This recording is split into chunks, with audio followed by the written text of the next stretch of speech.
Hey everybody, it's Joe from Joe Pro Decor. I'm just going to quickly show you a demonstration on how to double cut. Now first of all, I'll explain when you need to double cut when you're wallpapering.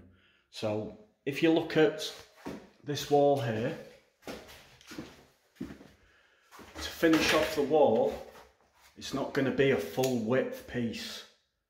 So what we want to do is we want to cut it with about 5mm overhang, enough to just go around the corner so we can trim into the corner perfectly. So what we do is we measure in 3 places: the top, the middle,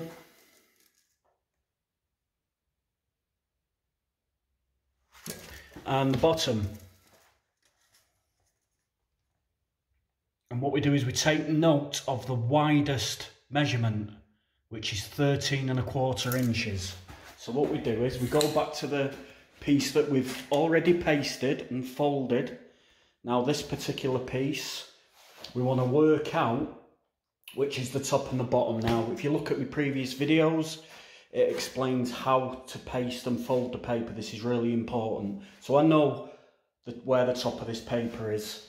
It's the double fold there, and that's the majority of the paper because it's 3/4 of the paper that hang at the top, and then I unfold this quarter at the bottom, or it might be a third. It's probably more like a third rather than a quarter, so a 2/3 fold and a 1/3 bit at the bottom. So like I say, I know this is the top, and what I need to do is I need to measure 13¼ inches from the right hand side where it butts up to that piece. So I've unfolded the paper, and I know that this, being the right hand side, can then go along the edge of this paste table, like so. Make sure it's all the way along, right on the edge, because what I will then do is, with the tape measure in hand,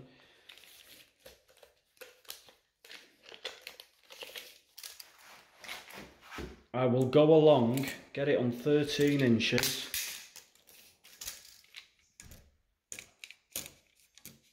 which is there, and with the end of that tape I'll run it all the way along, pushing that into the paper and keeping this end on the measurement I want to cut, which is actually 13¼ . So that's what I'll do. I'll do it when I've got 2 hands. I'll move it all the way across, leaving the indent, and I'll show you that in 1 second. Right, so as you can see there, I've marked all the way along the paper. Can just see the dent very, very slightly. And what I will do is, I mean, you could do this with a pencil, but I've never had any need to do it with a pencil. If you've got bad eyes, you can mark it with a pencil if you choose to do that. Just having the pencil on the end of the tape measure, using the same technique but marking it with the pencil at the same time, you can do it that way, but I don't need to do that. So what I'm going to do is I'm going to cut along that piece. You don't have to be too careful. It doesn't have to be perfectly cut along the line, as long as you don't go over the line, because you're going to be trimming it off anyway. You've left enough to trim off. I am making this look a little bit more difficult than it actually is, because I've not got 2 free hands, you see. So when you've cut that, this is the piece you can get rid of.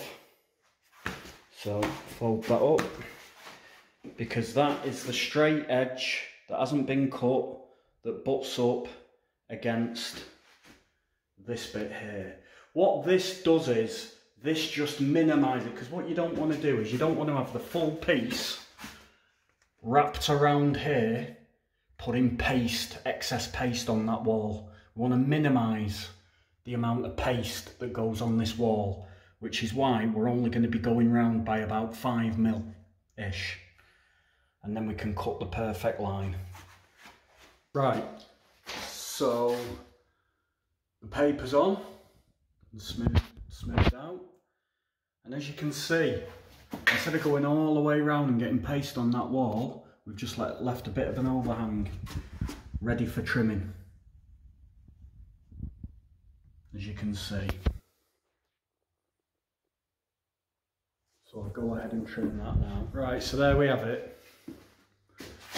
All cut, trimmed.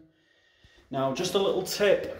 When you are doing a feature wall wallpaper and you're painting the wall that butts up against the paper, and that will be on both sides, well, in this room, it's actually on this centre archway as well. So, having to do numerous cuts to finish off, and like so. So, I will be doing another video, by the way, on how to do all the trimming and all the cuts around the chimney breast also. But I will be doing that in the very near future. But for now, when you're doing these cuts, please make sure or try and apply a wipeable paint or a durable paint. So there is another video I've done regarding paint finishes, when and when to use. I don't actually mention this particular reason, so here goes. So when you're putting wallpaper on a wall and you do have to do the trims on the corners, you will have to inevitably wipe down the little bit of paste that is on there. Obviously we've minimised the amount, but you still have to wipe it. So to use a durable matte, or a soft sheen, or a vinyl silk, or an acrylic eggshell, you can wipe down and it won't leave marks, it won't leave stains, as it would with a contract matte or a vinyl matte. So when you rub the paste off on a vinyl matte, it has a tendency to take some of the paint back off because it's not a durable paint. So just a little tip there. So that's it, that's a double cut. So that's how to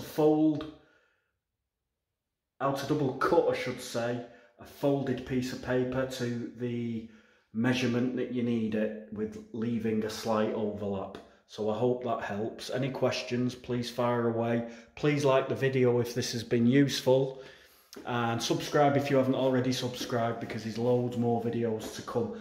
Like I say, when I'm doing another job like this, and there's two of us on the job, I'll get the other person to film my work, and I'll be able to show you the process of marking up and setting out, first of all, where each piece is going. And then obviously there's intricate cuts around, say, a fire surround and around external corners, and this one was particularly awkward because it had two levels there, which is unusual. So a little bit of thin boxing in there which I had to go around. So yeah, I'll do that in the near future. So take care everybody, all the best, bye for now.